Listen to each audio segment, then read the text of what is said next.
Everyone knows now that if you're a friend of Meghan and Harry, you have to be exceptionally careful what you say and, more importantly, what you do. And is now another close friend of the once royal couple about to be, as they say, ghosted. Hi, good morning, Neil Sean here in the heart of London. That is the story breaking out of London today.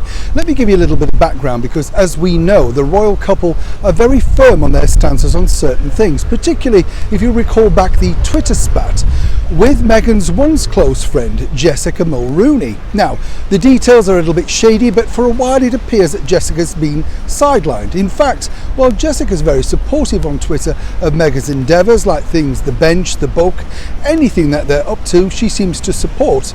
We don't know if, of course, that's reciprocated back from Meghan or Harry. What we do know is that she was sidelined at least for a while.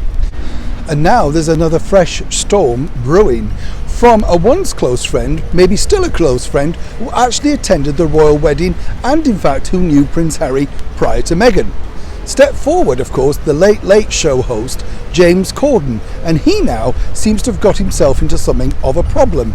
But will it affect his close friendship with Harry and Meghan?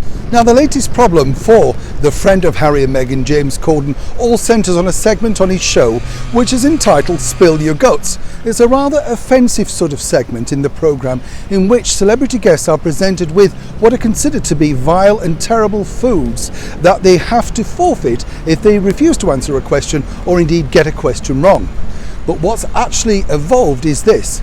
Apparently the Asian community are rather offended simply because a lot of the foods that are used on the show are indeed all aligned to the Asian and multicultural communities. So there are people on there that are now basically saying, look, you know, this is rather offensive. Why is it always Asian food? Why is it food from ethnic minorities? That sort of stuff. Now, as you know, you can't do anything right for doing wrong in this very PC world. But, of course, for Harry and Meghan to be associated with such a format, such a friend, particularly when this is gathering pace and could escalate into something far bigger, it remains to be seen whether James and, of course, Harry and Meghan continue their close friendship. It seemed to be going so strong. Only a few weeks ago we saw Harry and James on the top of an open-top bus cruising through Los Angeles, while of course Harry then took a video message phone call from his wife, who she revealed that she calls Hazza. But James, of course, is very clever at manoeuvring his way through tricky waters, and I suspect that given this blowing up and more importantly taking steam on social media, we could see the end of Spill Your Guts featuring Asian food pretty soon. Or we could see the end of the close friendship between James, Harry and Meghan even faster. Neil Sean in the heart of London.